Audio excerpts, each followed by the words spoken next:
what's up, everybody? How are we doing? Happy Saturday night. Hope you all had a wonderful Thanksgiving. I have two very special guests on. I've got Ryan and Christian from BRONX Talks. If you haven't seen BRONX Talks, go take a look at them. They have a great channel, good content, great Yankee content. Again, they're one of the up-and-coming channels. They were kind enough to actually have me as one of the first guests on their channel, so I wanted to at least have them back on one of the live streams, or maybe a couple of live streams, repeated live streams. So welcome, guys. Thanks for coming on tonight. We appreciate it. Thanks for having us. Yeah, I'll tell you, it'll be fun to talk. We've talked Yankees for like a year now, so it'll be fun to talk about all of baseball as a whole for an hour or so. Yes, indeed. What about you, Ryan? But yes, indeed. Same, right? I mean, it's nice to get different perspectives here too. There's a lot. I mean, Yankee fan community is a huge community, right? And we're always giving different ideas, and to me, it's what makes the community special. So that's why I'm glad you guys have me on your channel. I was looking forward to having you on tonight. So thank you always for having me as well. But it's always nice to watch your videos and get your perspective on stuff too. Because like I said before, I learn from other channels like they might learn from me. So it's always nice to share different ideas and viewpoints. And we'll get the comments up here. I'm just going to welcome everybody. Train, what's up, my man? Blake's in the house. Angel's in the house. All those people that are in green are members. They join with memberships. Pellegrino's in the house. Stephen Goldberg. Man, we got the whole posse. Hirsch is here. Stephen Goldberg. Welcome, everybody. Fizz Wiz is in the house. Sean Browning. What's up? Tyler Talbot. E.T. Hirsch. We got the whole crew up in here, man. Jonathan. Yeah, we already have 114 people watching us, so that's pretty nice. Wow. Marcel's in the house. Thomas. Yeah, we got the whole gang here. So, and it's going to get bigger. We'll have more people as we go on. So if you guys and gals haven't taken a look at BRONX Talks, take a look at them. I promise you, you'll enjoy the videos and you'll learn from these guys. So let's talk about what's going on in the hospital, boys. Like, I mean, I heard tonight that the Seattle Mariners are pushing for Andrew Benintendi and Brandon Nimmo. I don't know if you guys have heard. No, I didn't hear that. I know they're looking for an outfielder like very heavily, so it doesn't surprise me. I did not hear that though.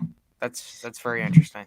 It's crazy. Well, I don't know if you saw my predictions. I did my MLB Freedom predictions. I actually had Aaron Judge predicted to Seattle because I figured they wanted to put, they need to put a big bopper next to Julio Rodriguez because they've got their two frontline stars.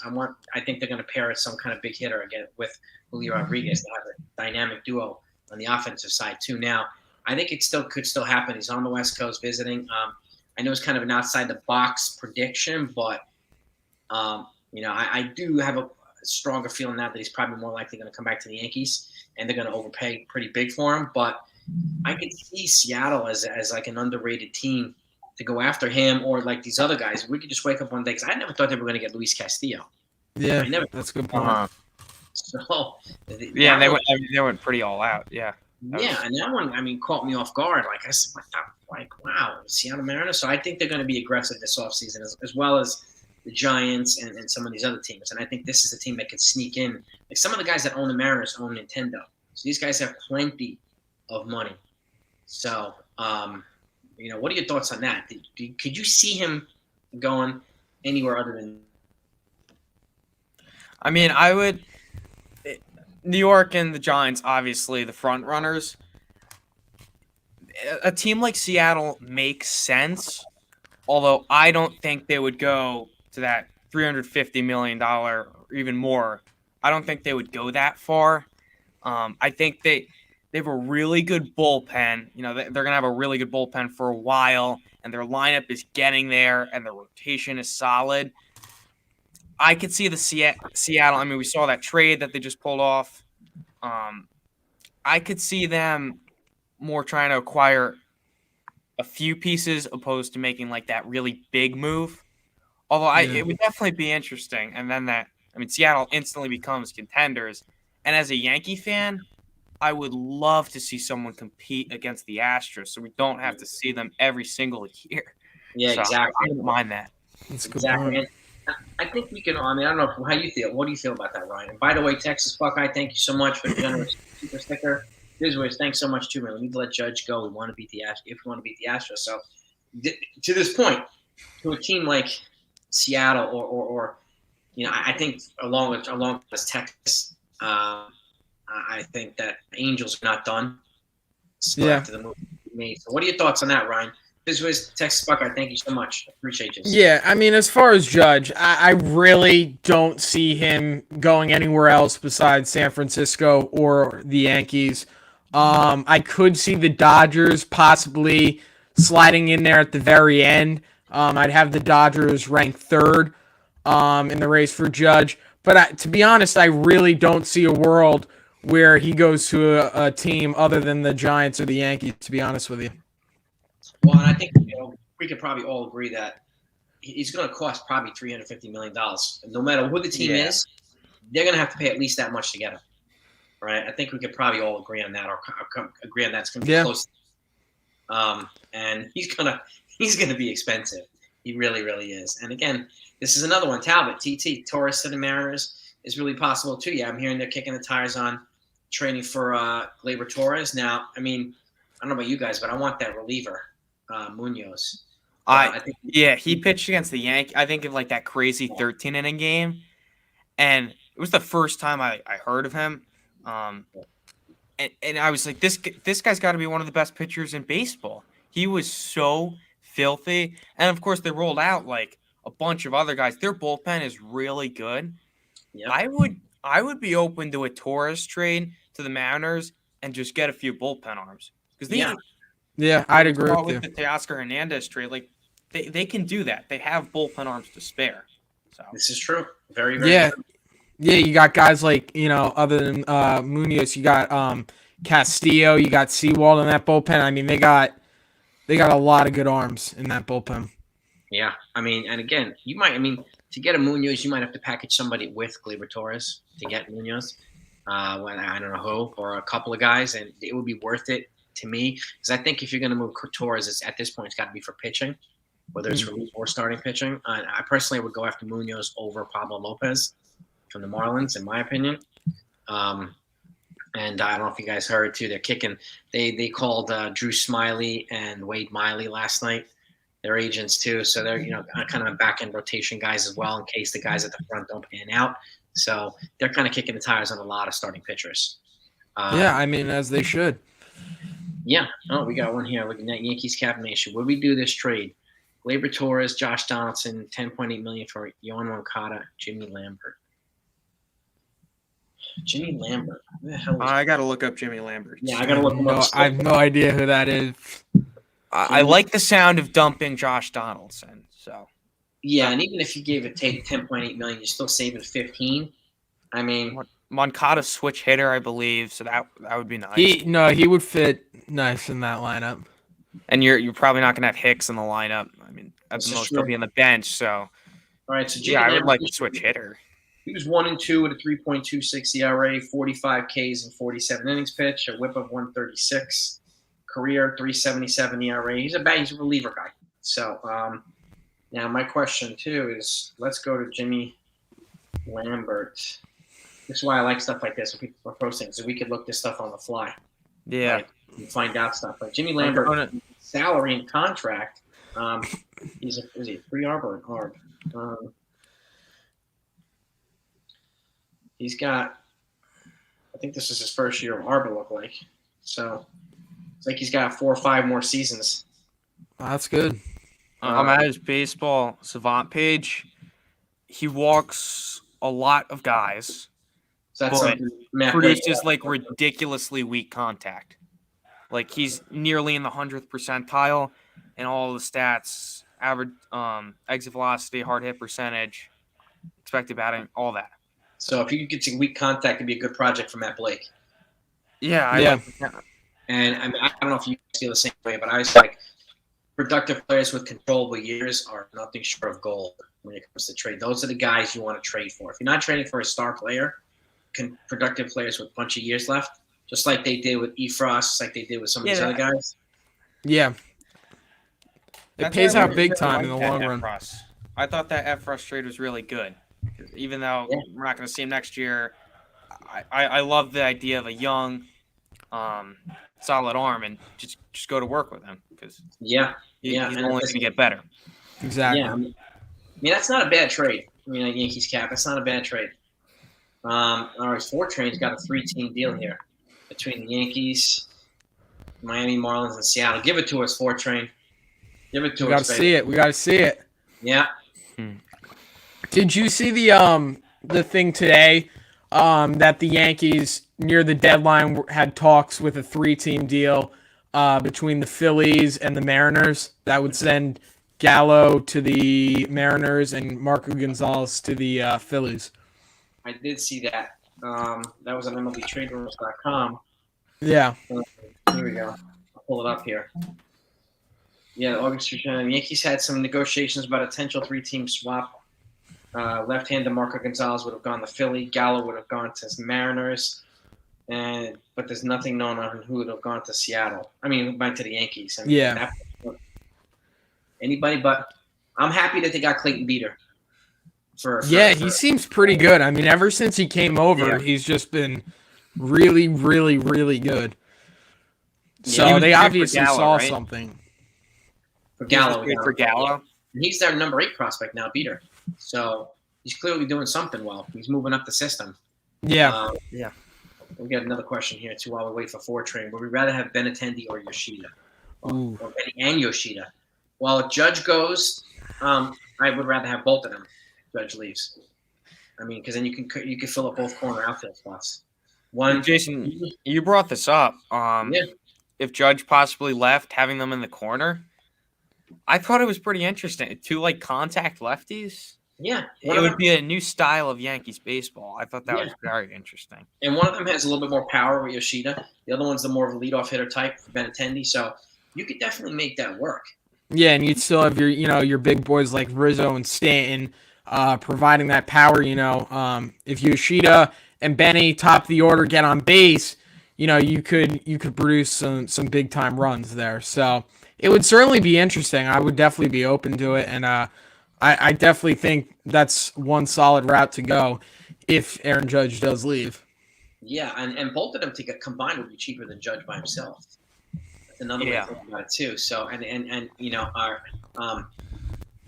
I'll say this too, like with regards to that stuff. I mean, there's no way we can reasonably expect any one player to replace Judge's production, right? And I don't think he's going to repeat the 62 home run year, but let's just say he hits 40 for the next 5 or whatever. It's really hard to duplicate that. There's only a handful of players who can do it. So this is probably a better way to do it if he does walk and filling up 2 spots, because he only gets 1 chance in a 9-man lineup. We're filling 2 spots now. You got 2 guys in the field, which have a different dynamic. Yeah, I was hearing. I think I saw this today. I was hearing if Judge does leave, that the Yankees are going to go after like a Verlander or a DeGrom or someone like that. I don't know how much truth there is to that, but do you think they would be in play for a big-time starting pitcher? Yeah, so I heard the 2 different avenues. Like the one, if Judge stays, they're going to let one of the kids play shortstop. They'll still go after starting pitcher. If Judge leaves, they're going to go after somebody like Trey Turner and a big starting pitcher. And then Trey Turner – and they'll probably, if they don't trade for a starting pitcher, and if they do, like a Corbin Burns, you're going to have to give up Oswald Peraza, in which case Trey Turner would stay at short. If they don't do that and they somehow keep Peraza, then Trey Turner can move to second or third next year because his versatility is there. So he's probably the most logical guy to get of the 4 shortstops. But I could see them going after Correa too. But I just think Turner is one of the fastest guys in baseball. They've lost a lot of their fast guys. They've lost LeCastro. They've lost, quite a few of the other guys. So I don't see IKF being back after 2023. So Trey Turner's an obvious upgrade there. It's an obvious upgrade over Josh Donaldson. So to me, if Judge leaves, I'd see them getting like a Turner and a pitcher. What do you guys feel the same way? I mean, I don't know. I don't know if they'll go after a shortstop, honestly. I mean, I think they're really committed to their guys. But, the interesting thing is, if Judge leaves, there is so many different combinations, so many different routes that they can go. I mean, there's almost endless combinations. And I think it's really going to come down to, the Yankees are going to have to pick one, what they feel is best. And I feel like that's going to be a very, very tough decision the front office would have to make. But I think they would go after a big-time starting pitcher.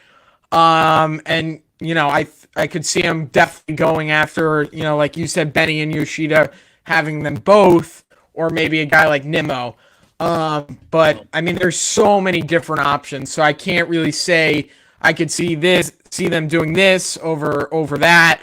There's just so many combinations. So, but they definitely have a ton of routes to go if Judge does leave. What's your take, Ryan? I mean, it would be. They're not going to make it up in one player. I mean, you could get Nemo and another really solid piece like at the Grom or Rodon, and then you're close to making it up with those two players. But I don't think Howe would outbid Steve Cohen on Nemo. And I don't know if the Yankee. I know they asked for DeGrom's medicals. I don't see that happening. I just think they aren't looking to risk it. So I think Rodon. I really like him. I wanted him last year when he was a free agent. I wanted him at the trade deadline, and I still want him. Although I don't know if I see the Yankees going after him if they re-sign Judge. I think it's more of a possibility if they don't, and then maybe they'll try and craft a trade or something. But I'm pretty much banking on the Yankees re-signing Judge, and I really do think they will. I know it's ultimately up to Judge what's going to be best for him and his family. But I think the Yankees are going to throw him the most money, and when it's going to come down to it, Judge is going to say, all right, I want to stay in New York. I have unfinished business, and they're giving me the most money. So. Yeah, and I said this recently, too. Like, they have to make it as hard for Judge possible, as hard as possible for Judge to leave. And how do they do that? They have to surround him with better players, right? And you got to get Benintendi here. Judge or not, you got to get Benintendi back. Absolutely. So, and like, and Judge kind of alluded to this too. Like, he wants to go to a winner, or he wants to stay in a winner. And then they know they have multiple holes to fill, so they have to make it as hard as possible for him to leave, so that and then they can go out and say, okay, we brought in this guy, we brought in this guy, we brought in this guy. Is that enough? Just like the Angels are doing right now with Ohtani and Trout. Like, they just traded for Hunter Renfroe. They brought Gio Urshela. They brought Tyler Anderson from the Dodgers. Like, they're making moves to show these guys, we want you to stay. We're serious about winning, even though we're in the West and the Astros are going to be tough to beat. Those are the things they have to do, and I feel the same way about the Yankees. If they want Judge to stay, they can't wait for his decision to do anything else. In my opinion, I think it would be a foolish move. What are your thoughts on that? I think you're right. Although even if the Yankees offered him, like, I don't know if they would go as high as 400, but 350 or more than that. I still think Judge is just going to take his time because he wants to see the market and he wants to see what's the most amount of money he can get. But it's going to be a really interesting topic this whole offseason. Did that report come out to be true? Like the $337 million offer? So far it did come out to be true. We just don't know the how many years that was laid out. We just know the number. But it's been confirmed. Okay, so the number was right. All right. The number, but not the years. And that's what I have right now. I mean, I any other details, I'll we'll look them out, obviously, but we haven't gotten the rest of the specifics on it yet. I know he's waiting for an offer from the Giants as well. That's coming in the next couple of days. Yeah. So, speaking of numbers here, look, we got 4 trains trade here. We got. Okay, Miami has. I've been trying to read this. Yeah, it's a lot. Miami, Jesus, like a 30-player trade. Whoa. Miami gets Herman Hicks for Everson Pereira, Luis Hill. Clayton Scores, Jesse Winker, Montez, Arroyo. Seattle gets Oswaldo Cabrera. May as well swap rosters at this point. Yeah, that's unrealistic. I'm sorry for trying. Roderick Arias, Jazz Chisholm. Oh, Seattle. Oh my gosh. Miller, Sanchez, and the Yankees get Trevor Rogers, Mesa Jr., Munoz, Young, Gonzalez, Miller. Wow. Damn, beast of a trade. 1, 2, 3, 4, 5, 6, Seems 7. like something cash. How would any GM like that? You know how long that would take to formulate a trade like that? This would be the move Cashman would love to make. Exactly. Just a ridiculous trade that in 10 years you can go, look at what I pulled off. Look, I swapped. Oh. This is like an NBA type trade. They have like 4 teams and 26 players. Yeah. These have happened before in baseball. but they don't happen very often. And Fortran comes up with a lot of bold ass trades. I got to give him a lot of love and credit for that. So he has a lot. I'm not saying it's wrong. It would take me like tough. 30 minutes to comprehend this trade. Yeah. I don't have the time for that. Yeah, and I mean, going to the Yankees, Rogers, Munoz. I mean, I like the package coming to the Yankees, and he always has good packages coming to the Yankees, and he does have fair. I mean, this is a 16. What is it, 24-player trade? Wow, Jesus, God, that's incredible. That's a beast of a trade. Fortran, that's a beast of a trade, brother. Well done, man. Well done. Yeah, Carl. See, the Yankees wouldn't need a time limit on this deal. Like, and this is the thing, Carl. And I, if you guys agree with me too, but like, that's why I say get the guys, fill up the other spots now. Get Benintendi, get whoever else you're gonna get a reliever. Try to trade Torres for a reliever. Get some of these holes filled. That way, if you're waiting for Judge and then Judge goes late, because I think a lot of dominoes are gonna fall after Judge falls. He's gonna be the first big domino to fall.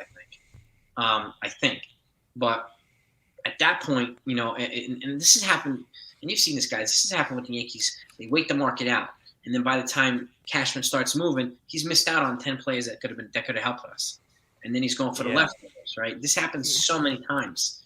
This is why I think it would be a good opportunity for him to be first and let other teams overreact to us rather than us overreact to other teams' moves. No, I definitely hear what you're saying. I do think Judge said he did want to sign. I don't know exactly what he said, but he did want to sign at like a reasonable time, so that team can finish out their roster.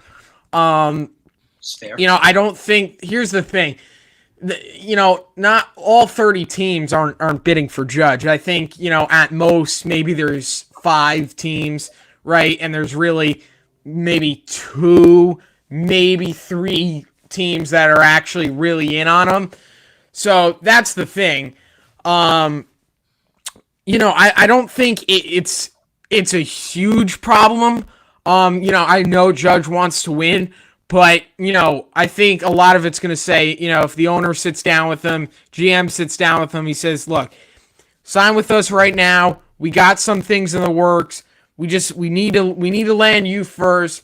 You tell him your plans that you're gonna roll out, and then you sign him, and that all kind of starts to unravel, and you see it before your eyes. So I don't think it's that big of a deal. Obviously, I would like to get it done. Try to get as many players that we need as soon as possible. I think a guy like Benintendi would definitely be a player I would look to re-sign like right now. But these other free agents, they want to let things play out too. So, I mean, I feel like it's a little bit of a tough spot for the Yankees, but I think, the bottom line is you just got to offer Judge the right deal. You have to give him the right perks, and at the end of the day, it's just going to be his decision. But as long as you offer the right deal, as long as you offer a very solid contract, I think you're set and you put your best foot forward. Well, I feel a heck of a lot better with 337 than I did with 213. Yeah. Right. So. Yeah, and he said he was kicking himself in the foot the first 13 games because he hadn't really hit a home run. He didn't get off to a really slow start, but he wasn't. He hit one home run, 13 games, something like that, and then hit his first one against Toronto, and then it was like boom, boom, boom, boom, boom, and it, but Yeah, I mean, at the time the deal seemed fair, but then now it looks like, there's no way. I mean, I could see the Yankees maxing out at 350. I think it's going to cost at least 350 to get him, no matter who it is. I don't even know if the Yankees will have a max. At least they're going into it without a max. Maybe there's a line where they're like, all right, now we got to be a little more hesitant. But I think the Yankees are going into this saying whatever it takes. At least that's what Hal Steinbrenner said. We're willing to outbid anybody. So I think it would be a really bad look if he does get outbid by someone. I mean, got good enough. I could see, let's just say if they bid 350 and they still get outbid. So let's just say the Giants give them 400. I could see. Wow. that can, at least to me, justify the Yankees walking away. Like 400 is insane, but it's happened. Yeah. Trout got 400, but he got 400 for 13 years, right? Yeah. And when he was like 26 when he got it, so it's a different story. But now 400 for 10, like I could see, because the fact is, Juan Soto's going to get at least that. He's going to get at least that, probably more than that. So, and probably Vlad Jr. and who else? But I think those two guys are probably going to top that at some point. I mean, there's definitely better ways to spend $400 million opposed to a guy who's 30 years old. But as a Yankee fan, and you see how important he is to this team, that's why we're saying pay him whatever he wants. Because the Yankees are barely a playoff team without Judge. Yeah, and they're going to be rioting in the streets if they don't. So, like, if they let him go and the difference is like $5 million. Like, yeah, then that's a problem. Yeah, I mean, if the difference is like $50 million, I understand. He's not going to leave $50 million on the table, and I don't expect him to. Like, I can at 350 is what Lindor got. Yeah, I mean, I think Lindor got 350 or 341 or something like that. So, Lindor is not a Aaron Judge. But Lindor was also 26 when he got it, so that does matter. That does matter. Like, Bryce Harper was 26, Machado was 26 when he got these huge deals. So, if Judge was 27. I could see a whole different ballgame. Again, I mean, I could see them not blinking at $400 million. Yeah. But now he's going to be 31, and the age does make a difference. And it's not his fault. He was a victim of elite service time clock, right? Yeah. These other guys hit free agency at 25, 26. He's hitting it at 31. So, he played the whole gamut in college and worked his way through the system. It's not like some of these guys who make the majors at 18, like Bryce Harper. The situation's different, but he's clearly an elite player. Yeah, I mean he's the MVP. He's the best hitter in the league. So, it's really like I don't really see the Yankees getting outbid unless the Giants just go nuts. But there has to also be, you'd assume there'd also be somewhat of a limit on the Giants side, right? If the Yankees, but I think it's really going to come down now at the end of the day, and I truly believe this. I really think it's just going to come down to what Aaron Judge wants to do, for him and his family. Does he want to go out west, play for his hometown team, his favorite team growing up, right? Or does he want to stay Yankee and continue his legacy there and, probably end up in Monument Park one day? So it's going to be his decision. I mean, it's certainly a very tough decision to make, but I really think it's just going to come down to what he wants to do. And it's going to be really, really interesting to see. And the Giants, I think, are going to have to acknowledge, too, that just because they get Judge doesn't make them World Series contenders. They need more than Judge. Right? And by giving them $400 million, can they get more than Judge? We don't know. So, I mean, they've got a lot of money coming off the books. But and you have Rodon, who's probably leaving. So, yeah. I mean, he was a huge part. Didn't do much, but he's a really good pitcher. Yeah, and I think he's going to get at least $25 million a year for probably 5 or 6 years. Do we think Judge signs before Christmas? Winter meeting starting. They start next weekend. They're December 4th to the 7th. I think so. I think so too. I think so because here's the thing. There's not like 30 teams bidding for Judge, and I know he's the best hitter on the planet, but most teams can't, even get a ballpark number to his contract that he's going to get paid. And I really think it's like at most like a 3-team race. Maybe there's like a 4th or 5th team that no one's really talking about, and they come in the mix.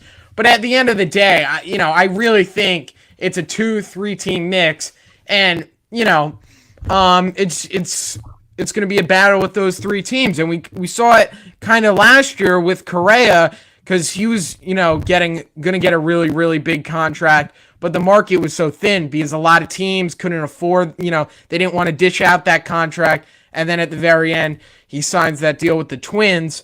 But, there's not a lot of teams involved. So you would think it would get wrapped up before Christmas. I'd be pretty surprised if it didn't. Yeah, I would agree with that. He's on my Christmas list. There's a lot of I don't know if we want to keep talking about Judge, but I've seen a lot of interesting things about Cody Bellinger, Jameson Tyone, possible Corbin Burns trade. Bring him up. I mean, who do you think they would have to move for Corbin Burns? I mean, Dominguez. I'd say Dominguez and Peraza probably, and Gleyber Torres. Yeah, I think the Brewers would definitely. I mean, they would really ask for. I mean, they're going to ask for Volpe, but I think that's the Yankees guy. So I feel like he could be like the one untouchable. But other than that, I feel like it's anyone else. But you've invested so much in your shortstops now, and if you gave away like a Peraza, or you somehow gave away a Volpe, then you do get Corbin Burns, but it's kind of like, we invested so much time in them. But you would get a really good pitcher. But I don't see the Yankees like unloading a big chunk of their farm to do that. I just don't see it. But for the right price, he would definitely be a really solid asset. Even a Brandon Woodruff would be a less expensive version of Corbin Burns. I mean, yes. Corbin Burns now is expressed frustration because his lack of contract extension talks, and he wants to be shopped around. He's already made that known. And Woodruff sounds like the same thing, and it sounds as if they want to move some contracts because they still have like $180 million owed to Kristen Yelich, and that's turned into an albatross now, his contract, unfortunately. Yeah. If you're gonna make a trade with the Brewers, I mean, you also kind of need to include some like current MLB talent because the Brewers are still in it. I mean, they have the Cardinals in front of them, but not by much. So they're not going to look to tank for a few years. Hey, you look at the Brewers and they've kind of quietly. I mean, they haven't really been a World Series contender, but they kind of quietly been in it. Every year for the last 5 years. They're fighting for that division. 2018 they went to the NLCS, so they're quietly like in it every year. So, they are a competitive team and they do want to win. So, it would be interesting if they'd give up, one of their top starters. So we'd have to see, but yeah, I mean, if you were to trade Gleyber Torres, right? And Torres and whoever, I mean, what teams would you call first and second? Like, what were the first 2 or 3 teams you'd call for Gleyber Torres? I'd assume the Marlins because they were already in talks with the Marlins, I believe. Yeah. And then maybe you could unload Hicks. We did a video on this there about like the potential Hicks and Gleyber trade for Pablo Lopez. And I think Pablo Lopez ended up being bad down the stretch, but either way, I'd say definitely talk to the Marlins, the Mariners, obviously with their bullpen. Other than that, I'd be curious. Maybe I go to Detroit. Not so obvious candidates. Gregory Soto, their closer, left-handed closer. He's got like 4 years of control left. Who, the Tigers? Yeah, Gregory Soto is their left-handed closer. They might, and Torres is good friends with Javi Baez, and they need a second baseman. So I think they could probably put together a trade. And then you want to turn it into a monster trade, try to get Tarek Skrupo included in there. I mean, we got to bring back the 4 Train Express to come up with the the simulator 4 train. Let's go. Oh, here we go.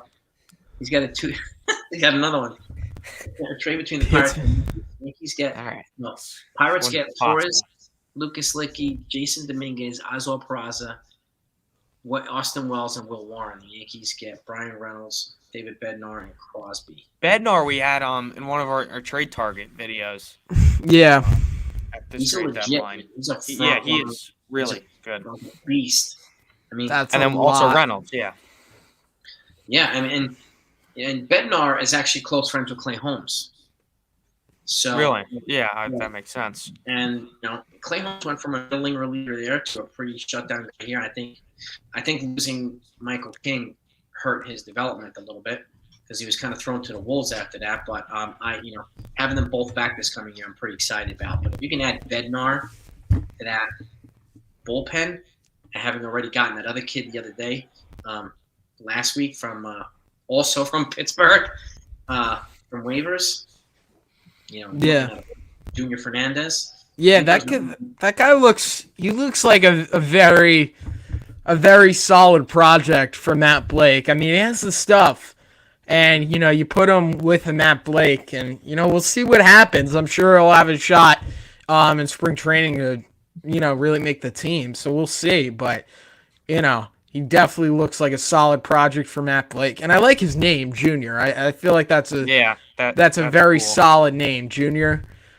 Yeah. I texted Ryan this. I said, I bet you $5 Junior Fernandez is like one of our most trusted guys by the end of the year.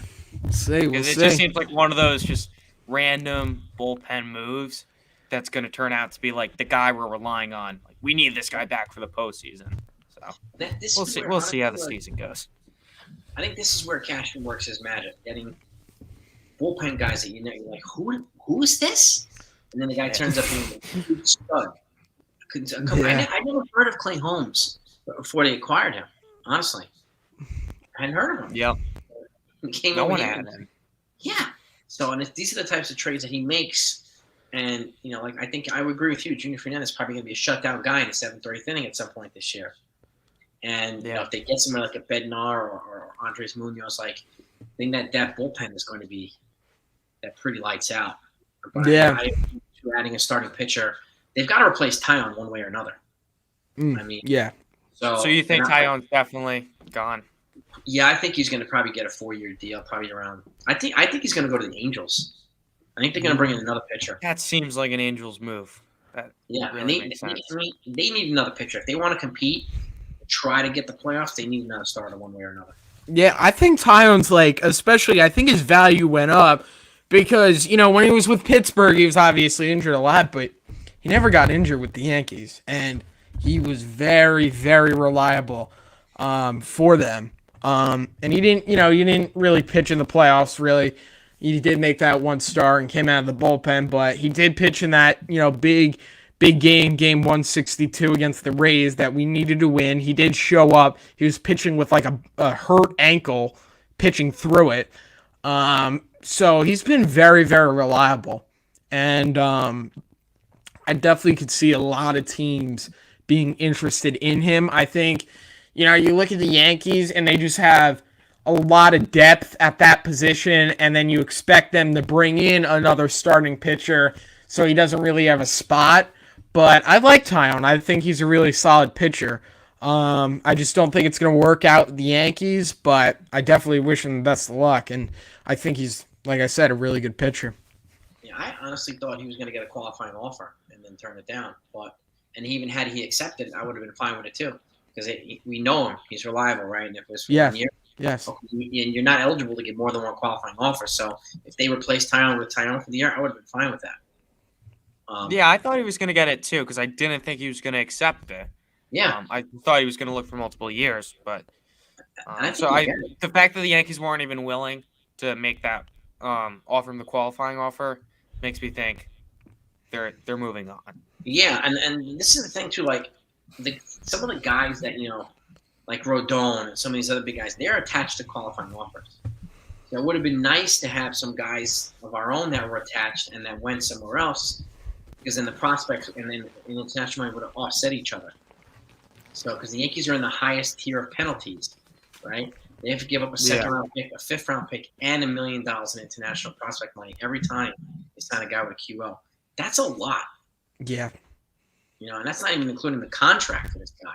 Rodon, I mean, those are layers of penalties. Verlander's not attached to one, so I could see that. But DeGrom is attached to one, so I think this is part of their calculus as well. Yeah, I mean, I think a lot of the Yankees front office, I think they really like Verlander.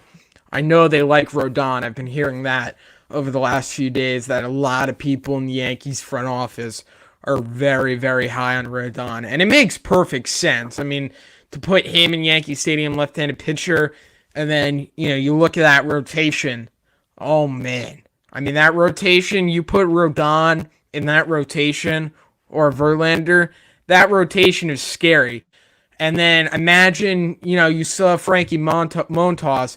Imagine if Frankie Montas figures it out to the pitcher we thought we were getting from Oakland. I mean, then your five's the best in the league. And it would be really, really scary. You look at Cole, you could go Rodon or Cortez 2-3, Severino, and then a Frankie Montas. I mean, that's scary. That's scary, especially if Montas figures it out. That's some nasty rotation. Yeah, it's unreal. Rotation. It's very interesting with Montas. It seems kind of going into the year sort of like how we went in with Gallo. Like there's a glimmer of hope that he could figure it out, but we're not really expecting anything. So that's why I think it's really important. Maybe the Yanks go after like a Kodai Senga. I'm really high on him. I would love for the Yankees to sign him. He looks good. Yeah, comparable to like Masahiro Tanaka. NYY Recaps was saying like Hiroshi Kuroda. So I would love to sign him. No qualifying offer attached to him. And I just think there's a super high upside with a guy like that. Yeah, I saw today, though, that the Yankees, I saw it with Nimmo, too, that the Yankees are unlikely to go after him if they re-sign Judge. If Judge leaves, then they could go after him. But I saw that today. They probably not going to go after him or Nimmo if Judge leaves. But I agree with you. I think he'd be a good fit as well. It does surprise me a little because I do think even if the Yankees re-sign Judge, I think you need another starting pitcher because, I mean, you have Cole, Cortez, Severino, but then I guess Herman, you have Clark, you have Montas. I feel like you'd like another solid guy in there, someone you can rely on, someone who you're going to feel comfortable with in the playoffs. So I would like to see the Yankees go after a legit starting pitcher. But I think they will. I mean, whether it's a Rodon or Verlander, they're obviously going to explore trade avenues, right? I think they definitely do like Pablo Lopez a lot. But, I mean, they're going to explore all options. I mean, they want another starting pitcher. So, yeah, we'll have to see. But I'm sure they'll be in on a lot of starting pitchers. But I would definitely like Rodon. He'd be a great fit. I'd like Verlander as well. I'd like all the starting pitchers on the free agent market, but I understand. I understand. No, I don't want Andrew. Turn it around, Ryan. Yeah, but it just wasn't a good fit here. I mean, Andrew Heaney. I mean, I'm glad he kind of turned it around, but he made me yell at my TV a lot. So the Heen dog. I'm always gonna remember that one start he had when we swept the Red Sox. I think it was the third game. It was Yankee Stadium. We swept the Red Sox to move into a playoff spot in 2021. And I swear, he was literally horrible every single start for the Yankees, except this one start where he went 7 innings, 1 run against Boston, and then he just was horrible the rest. He was horrible in the beginning, but that one good start, and that's his moment. And then I went on my story and I said, like, Heaney over DeGrom, but Heaney didn't work out, and the Yankees, they should have released him a lot sooner than when they did. But I wish the Heen dog the best of luck. Yeah, and we were talking about this is a contrast right here between you guys and Ryan Beck. Like, he's with Dan Rourke of Yankees Avenue. He wants offense before pitching, which I don't disagree, but we're down one pitcher, so we need offense and pitching at the same time, in my opinion.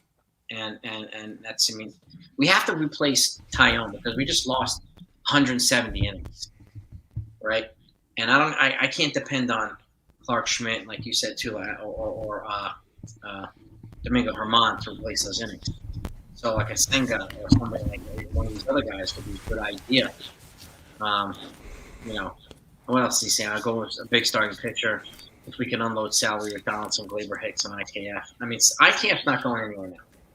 Okay, they brought him back.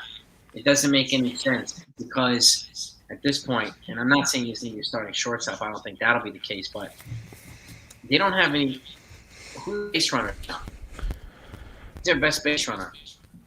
And that matters. Probably Peraza. Yeah, you got some. I mean, you know what's crazy? Oswaldo Cabrera, Oswald Peraza, and even Anthony Volpe, he sold 50 bags this year. Okay, and these other guys are stealing like 30 or 40 in the minor leagues. When they came up here, they stopped stealing bases. So I don't understand what's going on. The only guy that was like on the base all the time was IKF, and one reason why I think they're keeping him around because he puts the ball in play more than most of the guys. Even if it's a bunt or a sac fly, he puts in the guy in position to tag up or whatever it is. His batting average isn't sexy, but like he's the only Yankee that was better than him was Aaron Judge. Okay, and what's crazy too, he had 15 errors this year, which not good.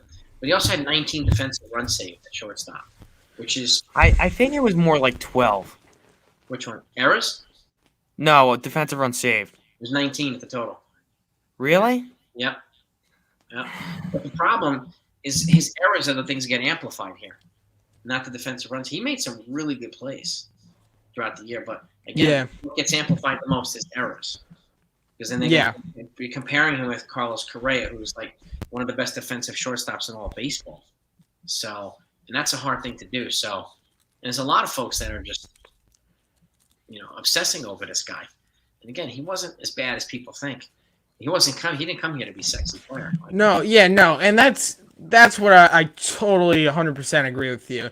I felt like the IKF, hate last year was it was way overblown in my opinion, because the guy came here, he wasn't an all-star. He wasn't meant to do very much, and he was a stopgap. That they literally brought him here to be a stopgap shortstop, and people were losing their minds over this guy, and I was kind of like, what'd you expect? Like, I mean, the defense, maybe he could have played a little bit better defense. I get that. No doubt. But, I mean, this is who he is. And it was just the IKF hate, and I didn't get it. Because where I was directing my frustration was at the front office, because I said it from the start. You can go look at my reaction video, the Donaldson IKF deal. I was not really a fan of it. I was grimacing during the video. I was like, I don't really understand this.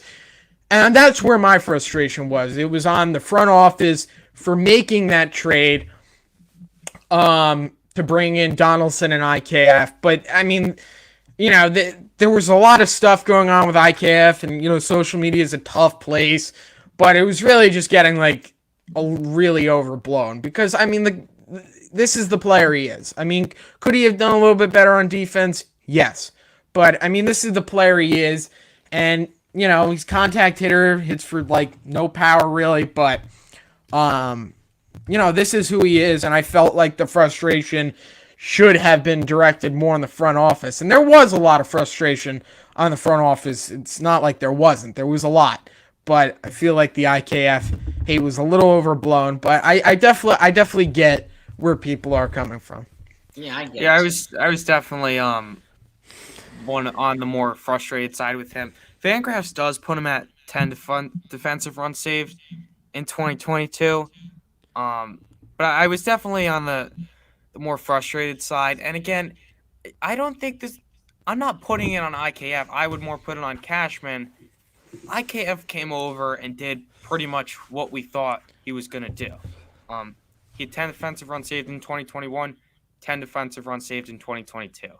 So he botched some routine balls in big spots. But, I mean, overall, he came over and was basically the exact player that we thought he was going to be.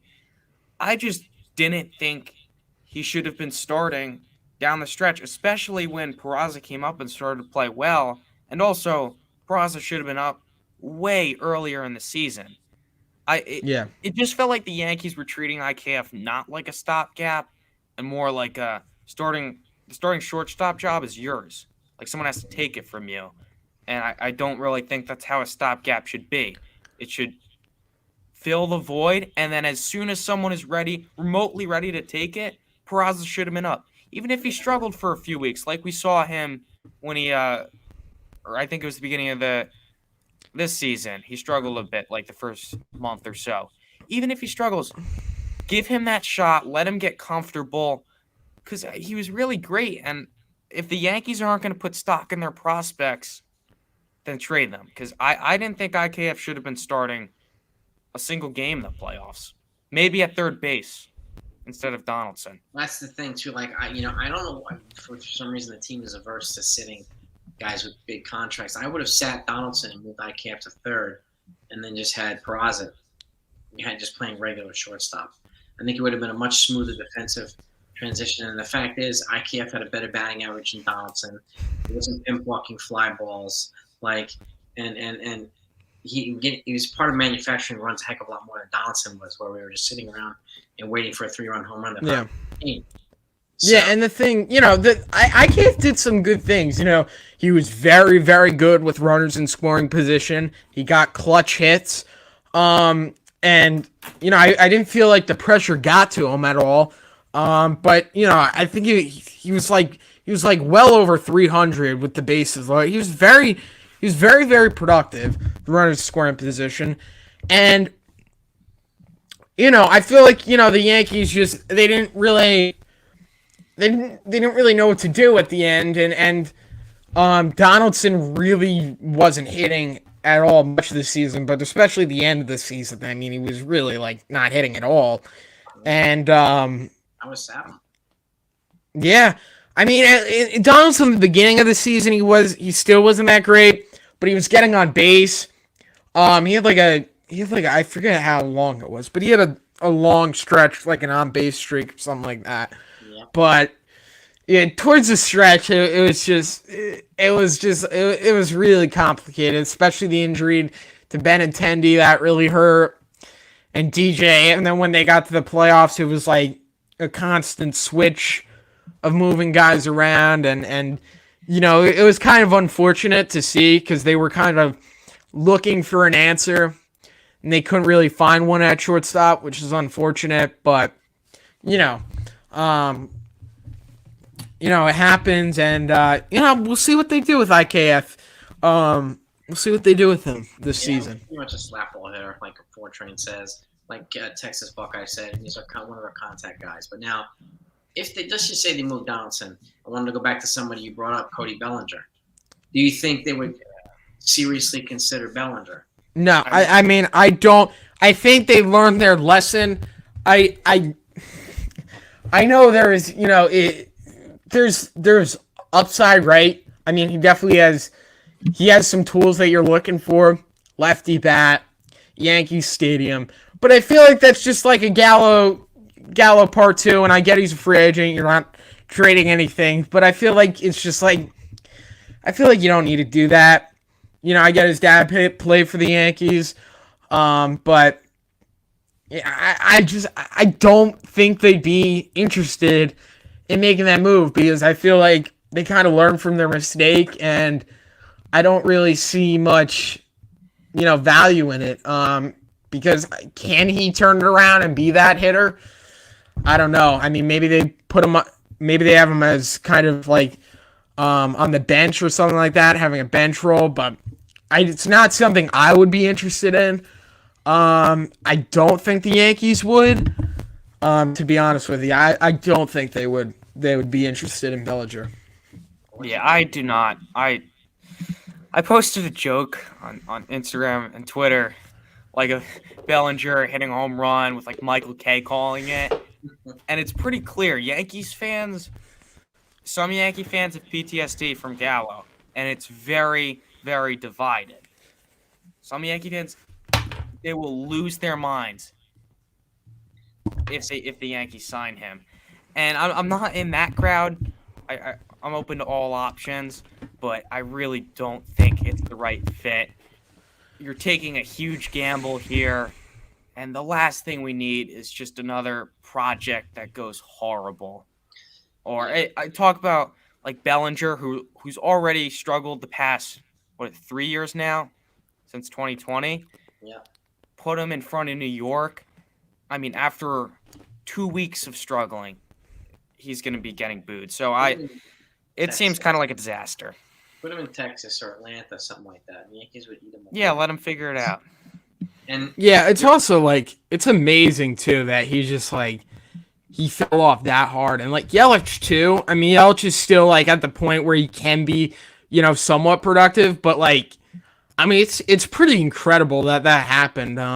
It's just like I've never really seen anything like that, and I haven't been around the game as long as you have, or a lot of other people, but I mean, it is really, really is amazing how much he fell off, and he can't, like, it's not like a slump. It's either. It just literally seems like he got lost. yeah, I never heard of a 3-year slump before. Yeah, I mean, it's just, it's utterly amazing how that could happen, and I'm sure it eats him alive. I could only imagine. I could only imagine what that does to your psychic, because that must eat him alive. Why he can't find it. MVP to barely a fringe player. Yeah, I mean. Yeah, I mean that must keep him up at night. I mean, I'm sure he's searching for all kind of answers. I know Yankee fans would probably burn the stadium down if they signed him instead of Nimmo or Benintendi, or Yoshida. Like that's. I mean, Yankee fans would TP the whole stadium. I don't think there's a scenario the Yankees go into the season with Bellinger planning on starting. Something interesting. Fortrain Express in the chat says, I could see Tampa making a run at Bellinger. I do think they're going to want to cut back on strikeouts a bit, but it does seem like such a Tampa move.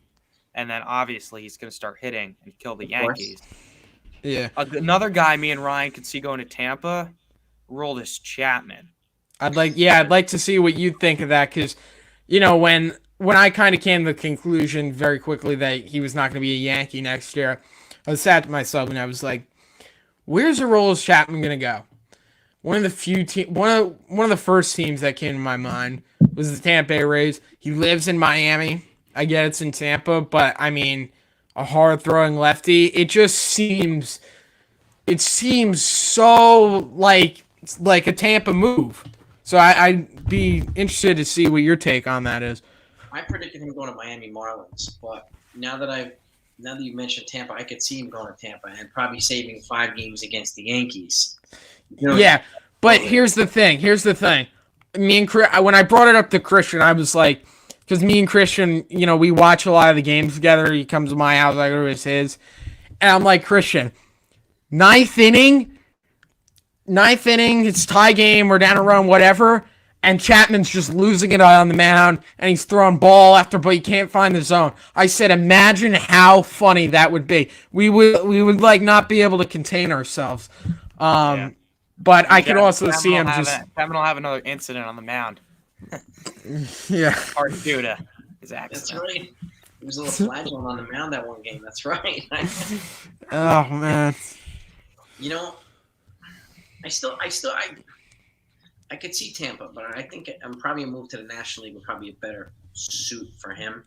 And I think an environment like Miami, where he doesn't have Don Mattingly over there now to push him, and yeah, I mean, no, I think Chapman could definitely. I think Chapman would definitely be interested in that, because, I mean, at the end of the day, he's won his World Series ring. He's kind of he already got to the peak. He already peaked in his career. But I mean, going back there to Miami with that culture, and that energy, I mean, just living that Miami life, that could definitely be something he's very interested in. I like it. All right, so before we wrap up, 3 moves you think the Yankees should make this offseason. Give me your 3, Christian. Give me your 3, Ryan. I'll give you my 3. You want to go first? You want me to go first, Christian? I'll go first. All right. Probably going to re-sign Aaron Judge. I don't know, I'm kind of on the fence. Yeah, I'm re-signing Aaron Judge. I'm going after starting pitcher. Probably my number 1 choice would be Rodon. Number 2 would be Verlander. And then after that, I wouldn't go after DeGrom. After that, probably Senga or I don't know, some other starting pitcher free agents. But I think the Yankees definitely need to get a starting pitcher. So Judge 1, starting pitcher 2. And then I think this is where you can get kind of crafty. I would definitely sign a reliever or two, maybe Andrew Chafin, or maybe make a trade for a reliever. And then I think you can get a little bit crafty. This is where you could look to maybe trade Torres or make something happen. Dump Donaldson or Hicks's contract. But I think that's down the offseason when you've done everything you need to do, then you can try and maybe craft a trade. I like it. What about you, Ryan? Yeah, well, I'll give you 4 because Judge is obviously a lock. So I'll give you 3 others after that. So Judge is a lock. After that, I would really make an aggressive push to get Carlos Rodon because let me tell you, I've been thinking about this rotation for a few weeks now, and it literally scares me. And I'm a fan of that, and I'm a fan of the Yankees, and that rotation scares me of just how incredibly good that could be. So I would definitely go after Rodon. I'm really big fan of Andrew Chafin. I really, really do like his game. Veteran reliever, lefty, and I feel like it would really balance out that bullpen, and you'd have a nice mix of righties and lefties. You got Wandy and Chafin. I would really, really like to bring him in, and he kind of looks like Catfish Hunter, and he seems like a fun guy to have in the bullpen. He seems like a fun guy that would be like a Yankee fan favorite, and there's just a lot of pros that comes with him. So I would definitely go after Andrew Chafin. And then number 3, it'd be re-sign Andrew Benintendi. I like Benintendi's game. The reason the Yankees traded for him is because he checks off so many of their boxes.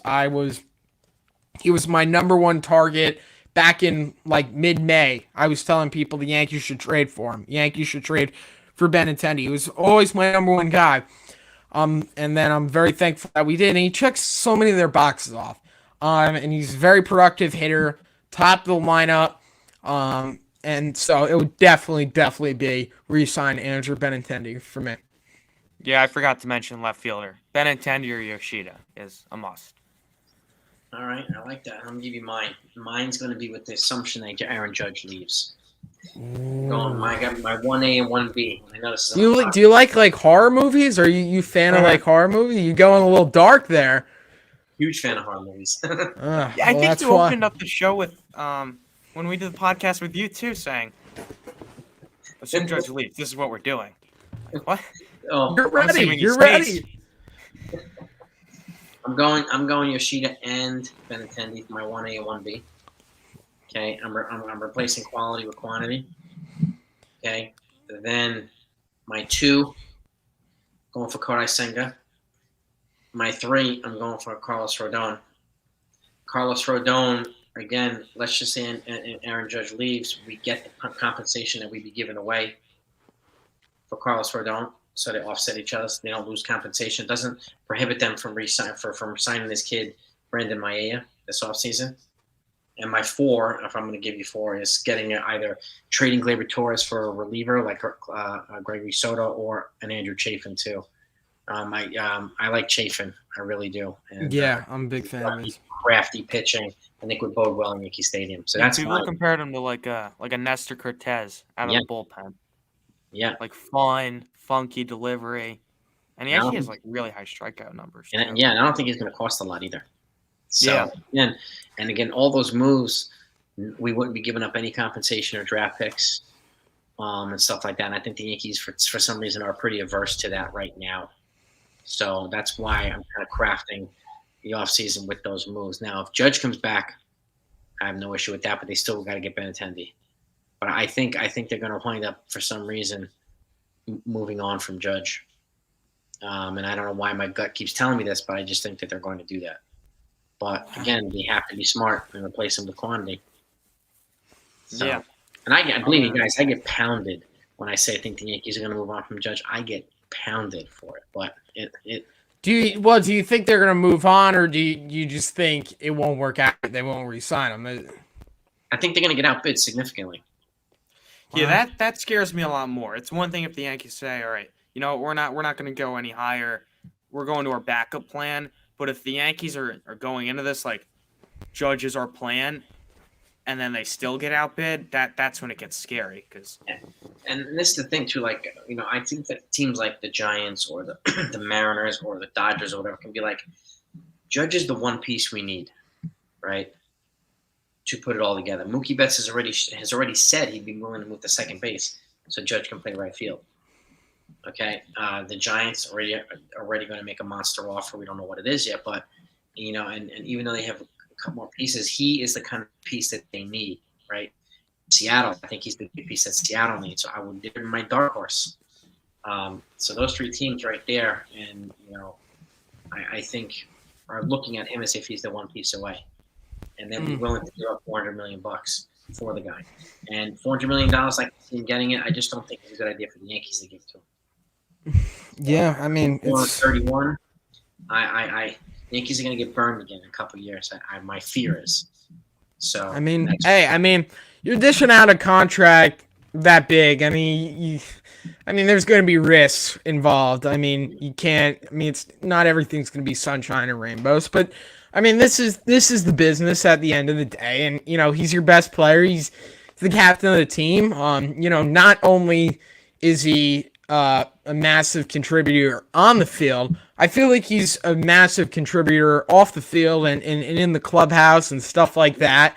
And I feel like the Yankees would really like to name him captain and really have that legacy as a Yankee, right? And kind of grow the new generation from shift it from Jeter over to Judge, and see how the rest of his contract plays out. And I really hope he'll be able to win a ring and hopefully a few more championships as well. But that's kind of how it's gone at the passing of the torch. You had Manningly, you had that era, then it shifted to Jeter, and I think it makes sense for the next era to be Aaron Judge. This year, I think we hope Hal turns into his dad for just this one moment. And just everybody away. And I honestly think the Yankees have the better shot. I mean, what the Yankees have going for them, if Judge stays, if he resigns with the Yankees, he's getting his number retired. He's probably going to get named captain, and all that comes with that. Opposed to going back to where he grew up. So and he'll get endorsements through the roof here. Yeah. So. Yeah, but the Giants too. I mean, that's his hometown team. It's his favorite team. He'd be back at home, and the Giants are going to throw out perks too. I mean, they're not just the money too, but I mean they're already getting Steph Curry's agent to talk with him, which I thought Steph Curry is kind of funny because Steph Curry wanted to be a Knick. He wanted to go to New York. Also, Steph Curry's never played anywhere else but the Warriors, and then he's trying to get Judge to leave. But it's interesting. Hey, if he goes to the Giants, and of course, the MLB had to set opening day Giants versus Yankees in Yankee Stadium, just thinking if Judge possibly signs there. But I mean, if it's March 31st, this March on March 31st, if I see Judge up to bat in a Giants uniform, I might throw up. I don't know if I'd be able to handle that. It would just be. He's part of the culture here, and I think we need him back to continue building this culture. It's not like Bellinger's not a fit here. I don't think. The Yankees lose fans if they let Judge go. That's the thing. It's more than just winning, and I know if there's something Hal cares about, obviously he wants to win, but ultimately Hal's looking to make money. Yep. If there's something he cares about, he needs Judge back to sell tickets. So yeah. Also, winning in New York. Yeah. Also, if he doesn't re-sign Judge, I mean, let's say it doesn't happen. He doesn't re-sign Judge. I pray to God that team wins, because if the Yankees start struggling next year and they don't have Judge, this fan base is going to lose their mind. And I mean, imagine I don't think Steinbrenner would be able to show his face in New York. Rightfully so. Yes, and he's their guy. They need to bring him back. And if they do, I get really excited. I mean, there's not a player in my lifetime in all of sports that I want to win a ring more than Aaron Judge. I want to see Aaron Judge win a World Series with the Yankees in pinstripes. I mean, it's really my number one wish. I need that to happen. I need it to happen. I need to see that. Yeah, and to be continued, boys. To be continued. We'll be talking about this again. So I will have you guys on in a couple more weeks. We'll see if we're any further along in this conversation. Yeah. But I want to give a shout out to everybody who's come on today. Chicken Parm, I see is here. Greg. Thank you all for coming. Thank you guys, Ryan and Christian from BRONX Talks. I appreciate you for coming on. And guys and gals, go check out their channel. Go subscribe to their channel. All BRONX Talks. I'll link it in the description of my video down below. If you guys want to link it in the comments right now, you can do it, so that people can go right to it. All right, we appreciate it. And do that. But thank you guys for coming on. I appreciate you. Hope you enjoyed a great Thanksgiving. And we'll be talking soon. Yeah, thanks for having us. Sounds great. Thank you for having us. Yeah, man. Thanks for coming on, boys. I'll talk to you soon. All right, sounds good. Have a good night. You too.